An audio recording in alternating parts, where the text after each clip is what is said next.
कहानी की शुरुआत में मैरी नाम करके एक लड़की को दिखाया जाता है। यहाँ पर सैंग नाम करके एक पुलिस ऑफिसर को देखते हैं जो मैरी को उसके घर लेके जा रहा था। दरअसल मैरी जेल से रिहा हुई थी और सैंग उसे घर पर लेके जा रहा था। कुछ समय के बाद जब मैरी घर पहुंच जाती है तो सैंग उसके हाथ में लगे हथकड़ियों को खोल देता है। तभी यहीं पर कुछ समय के बाद जिमी नाम करके एक और पुलिस ऑफिसर आता है। जिमी अपने साथ इलेक्ट्रिक बेल्ट लेकर के आया था मैरी को पहनाने के लिए। पहना देने के बाद जिमी उसे बताता है कि अगर तुम घर के बाहर गई या भागने की कोशिश करोगी तो इसके जरिए हमें मालूम चल जाएगा। जैसे ही तुम 100 मीटर को पार करोगी तो 3 मिनट बाद ये मशीन आवाज करने लगेगा और इसके बाद तुम बच करके भाग नहीं पाओगे, तुम्हें दोबारा जेल जाना पड़ सकता है। यहाँ पर जिमी इलेक्ट्रिक बेल्ट का ट्रांसमीटर भी लगा देता है। अब यहाँ पर मैं आपको बता दूं कि मैरी ने एक मर्डर किया है और वो मर्डर उसने अपने घर के अंदर ही किया था। इसी वजह से दीवार के ऊपर खून अभी भी लगा हुआ था। मैरी ने जिसको मारा वो उसका ही पति माइक था और वो भी पुलिस ऑफिसर होने की वजह से सैंग का काफी अच्छा दोस्त था। लेकिन अब मैरी ने अपने पति को क्यों मारा इसकी सच्चाई अभी तक किसी के सामने नहीं आ पाई है। जब मैरी अपने कमरे में जाती है तब वो कुछ समय तक अपने पति के तस्वीर को देखती है और इसके बाद वो अपने पति के सारे सामान को एक जगह पर इकट्ठा करती है और उन सामानों को एक बॉक्स में भरने के बाद बेसमेंट में ले जा करके फेंक देती है। इसके बाद वो आ करके दीवार पर लगे हुए खून को साफ करने लगती है और घर की भी अच्छी तरीके से सफाई करती है। अगले दिन सुबह में वो खिड़कियों के पास बैठ करके बच्चों को खेलता हुआ देख रही थी। जब वो अपने दोस्त को आवाज लगाती है तो उसकी दोस्त उसे इग्नोर करके चली जाती है। रात के समय में पावर कट हो जाता है और कुछ दिनों तक पावर नहीं आने वाला था। इस दौरान मैरी को अपने बेड के नीचे एक आवाज सुनाई देती है। मैरी को लगा कि वो चूहा है, लेकिन कुछ समय के बाद उसे मालूम चलता है कि ये तो उसी की बिल्ली है। अब वो अपनी बिल्ली से ही ढेर सारी बातें करने लगती है। ठीक उसी समय मैरी को एक अजीब आवाज सुनाई देती है, इसीलिए वो टॉर्च ले करके चेक करने के लिए जाती है कि आखिर वो कौन है। जहाँ पर उसे मालूम चलता है कि ये तो एक इंसान है जो उसके बेसमेंट में था। मैरी चाकू लेकर के उसे डराती है और उससे कहती है कि दोबारा मेरे घर में कभी मत आना। अगले दिन सुबह में मैरी कॉल करके कुछ सामान को घर पर ऑर्डर करती है, जिसके बाद जोए नाम करके एक लड़का उसके सामान को लेकर के उसके घर आता है। दरअसल मैरी के घर से कुछ ही दूर पर जोए का भी घर है। यहाँ पर मैरी उसे कहती है कि मैं यहाँ पर अकेली रहती हूँ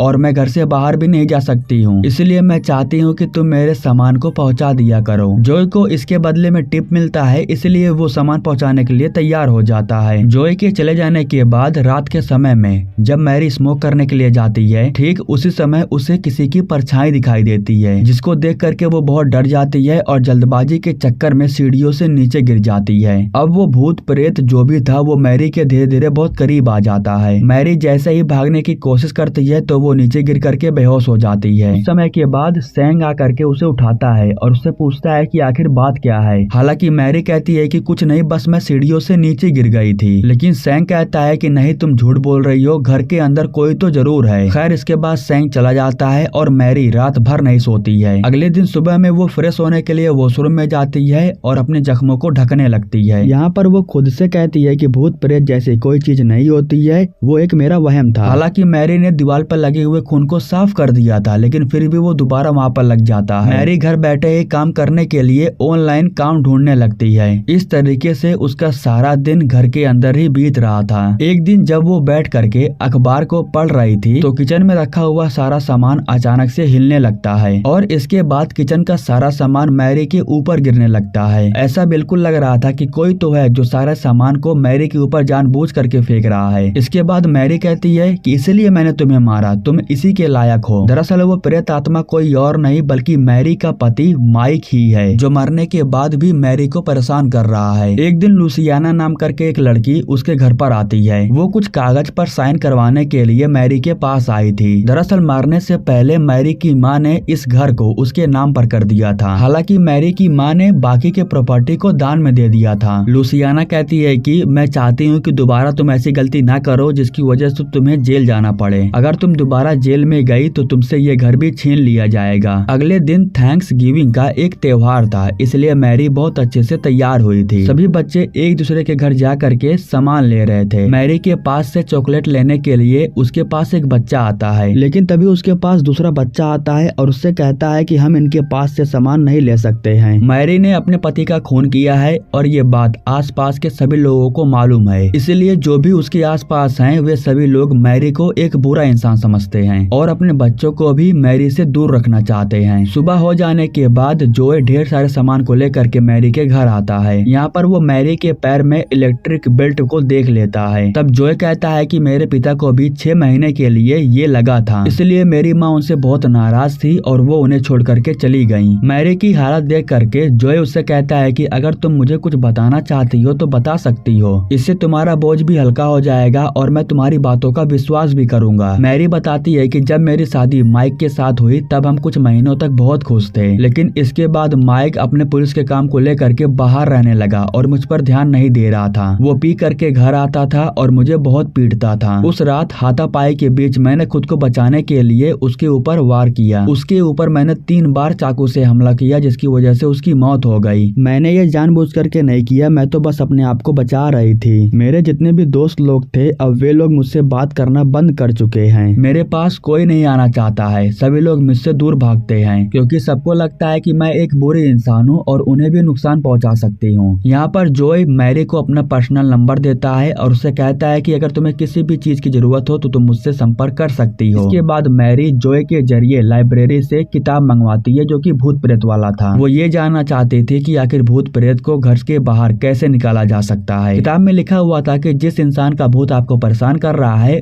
उस इंसान के सामान को बाहर फेंक दो। ऊपर के सारे सामान को इकट्ठा करने के बाद मैरी बेसमेंट में फेंके हुए सामान को उठाने के लिए चली जाती है, लेकिन तभी अचानक से लाइट ऑफ हो जाता है और कमरे का दरवाजा भी अपने आप ही बंद हो जाता है। बैग को लेकर के मैरी यहाँ से बाहर जाती है, उससे पहले ही यहाँ पर माइक की आत्मा आ जाती है। यहाँ पर माइक मैरी को उठा करके दूर फेंक देता है। मैरी फिर से उठती है और बैग को लेकर के सीढ़ियों की तरफ भागती है, लेकिन तभी यहीं पर माइक फिर से आ जाता है और उसे नीचे की तरफ खींचने लगता है, जिसके बाद मैरी खुद को बचाने के लिए उसे मारती है और अपने आप को छुड़ाने के बाद वो बैग ले करके ऊपर आ जाती है। शोर शराबे की आवाज सुन करके सैंग फिर से घर के अंदर आ जाता है। वो मैरी से पूछता है कि घर के अंदर कौन है, मैंने तुम्हारी चिल्लाने की आवाज सुनी। मैरी कहती है कि घर में कोई नहीं है, तुम खुद जा करके चेक कर सकते हो। जब सैंग को शक होता है तब वो मैरी से कहता है कि मुझे पता है कि तुम उस इंसान को छुपा रही हो, तुम्हें छुपाने की कोई जरूरत नहीं है। अगर तुमने माइक को नहीं मारा है तो तुम मुझसे बता सकती हो। वो इंसान कौन है उसके बारे में मुझे बता दो, मैं उसे सजा दिलवाऊंगा, क्योंकि माइक मेरा भी दोस्त था और मैं भी चाहता हूँ कि खूनी को सजा हो। तुम्हारी हालत को देख करके मुझे ऐसा ही लग रहा है कि तुम्हें कोई मारता पीटता है, लेकिन तुम उस इंसान के बारे में मुझे बताना नहीं चाहती हो। हालांकि मैरी कहती है कि मुझे माइक मारता पीटता है। तब सैंग कहता है कि उसकी मौत हो चुकी है, तुमने खुद उसे अपने हाथों से मारा था। तब मैरी कहती है कि इसी बात का तो वो मुझसे बदला ले रहा है, वो प्रेत बन चुका है और मुझे अब परेशान कर रहा है। सैंग कहता है कि तुम पागल हो चुकी हो और यह कहने के बाद वो यहाँ से चला जाता है। कुछ समय के बाद कचड़ों को इकट्ठा करने वाली जब वैन आ जाती है तब मैरी फौरन घर के बाहर निकलती है और माइक के सारे सामान को ले जा करके उसमें फेंक देती है और 3 मिनट होने से पहले वो वापस घर के अंदर आ जाती है। लेकिन इसके बाद उसे मालूम चलता है कि उसने अभी भी माइक की रिंग पहन रखी है। वो जैसे ही माइक के रिंग को उतारती है ठीक उसी समय माइक उसके हाथ को पकड़ करके उसे खींचने लगता है। मैरी जोर जोर से चिल्ला करके सैंग को हेल्प के लिए बुला रही थी। कुछ समय के बाद बड़ी मुश्किलों से मैरी अपने हाथ को छुड़ा पाती है। उसी समय मैरी देखती है कि जो खून दीवार पर लगा हुआ था वो फिर से वहाँ पर लग चुका है। हालांकि मैरी ने उस खून को 2 बार साफ कर दिया था। अब इसके बाद मैरी बहुत गुस्सा हो जाती है और वो चेक करने लगती है कि आखिर माइक का कौन सा सामान घर के अंदर छूट गया है। तरफ ढूंढने के बाद भी उसे घर के अंदर कोई भी सामान माइक का नहीं दिखाई देता है। लेकिन उसी समय मैरी को उसके ही कमरे में एक खुफिया जगह दिखाई देती है। लकड़ी को हटाने के बाद जब मैरी उसके अंदर जाती है तो वो एक टनल के जैसा बना हुआ था। मैरी ये देखना चाहती थी कि आखिर यहाँ पर है क्या। इसके बाद उसे मालूम चलता है कि माइक ने यहाँ पर ढेर सारे पैसों को छुपा करके रखा है। दरअसल माइक पुलिस होने का फायदा उठा करके गलत तरीके से पैसे कमा रहा था। इतने पैसे होने के बाद भी मैरी इन पैसों का इस्तेमाल नहीं करती है, इसलिए वो चर्च में कॉल करके फादर को अपने घर बुलाती है और जितने भी पैसे उसके पास थे वो फादर को दान में दे देती है ताकि चर्च में जो बच्चे रह रहे हैं उनका भविष्य बन सके। यहाँ पर मैरी अचानक से रोने भी लगती है क्योंकि वो अपनी जिंदगी में बहुत परेशान थी। वो फादर से इस घर को शुद्धिकरण करने के लिए कहती है, लेकिन फादर इसके लिए मना कर देते हैं। फादर कहते हैं कि मैं ये कभी नहीं कर पाऊंगा। हालांकि कि फादर उसे कुछ बातें बताते हैं जिससे वो घर में रहने वाले बुरी आत्मा को घर से दूर कर सकती है। जैसे कि वो एक पौधे को लेती है और उससे ही वो अपने घर का शुद्धिकरण करने लगती है। वो उसके धुएं को चारों तरफ घर में फैला देती है और ये कहती है कि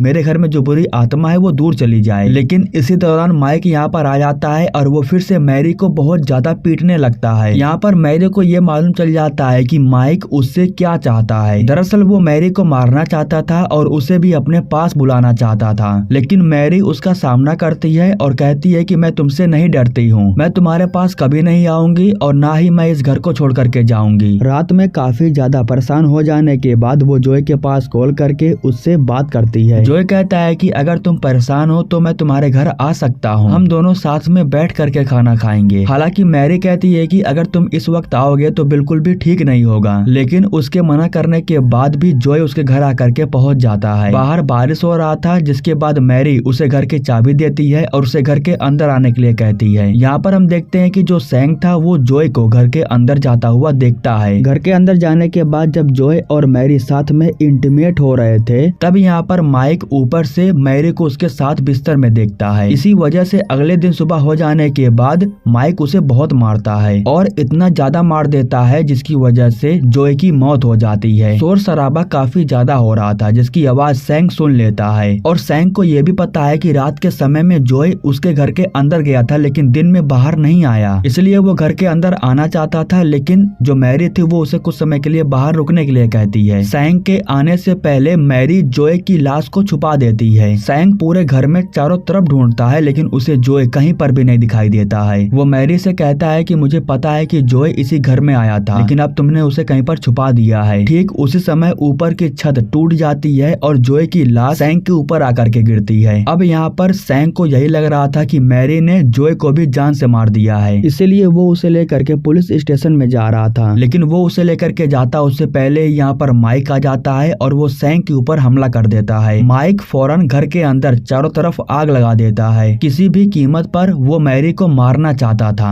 इसके बाद जो मैरी थी वो जैसे तैसे करके सैंग को उठाती है और उसे लेकर के बाहर जाने लगती है। हालांकि वो सबसे पहले सैंग को बाहर की तरफ भेज देती है, लेकिन वो खुद जा पाती उससे पहले ही यहाँ पर माइक आ जाता है और वो मैरी को पकड़ लेता है। वो मैरी को जान से मारने के लिए उसके ऊपर हमला करता है, लेकिन मैरी उसका सामना करती है। मैरी का गला दबने की वजह से वो सांस नहीं ले पा रही थी और वो हार मान करके नीचे गिर जाती है। लेकिन ठीक उसी समय वो माइक के रिंग को निकालती है और उसके ऊपर फेंक देती है। मैरी ये भी कहती है कि अब मैं तुम्हारे साथ नहीं रहना चाहती हूँ, तुम मुझसे दूर चले जाओ। इस तरीके से माइक की आत्मा को मुक्ति मिल जाती है और वो हमेशा हमेशा के लिए आजाद हो जाता है। घर के अंदर आग फैलती उससे पहले ही मैरी भी बाहर आ गई थी। यहाँ पर सैंग को सच्चाई मालूम चल गया था, इसलिए वो मैरी से कहता है कि तुम यहाँ से जा सकती हो, मैं यहाँ पर सब कुछ संभाल लूंगा। इसके बाद मैरी जा करके अपनी जिंदगी की नई शुरुआत करती है। और इसी के साथ दोस्तों ये कहानी यहीं पर समाप्त हो जाती है। हमारे YouTube चैनल को सब्सक्राइब करने के लिए आप लोगों का दिल से शुक्रिया।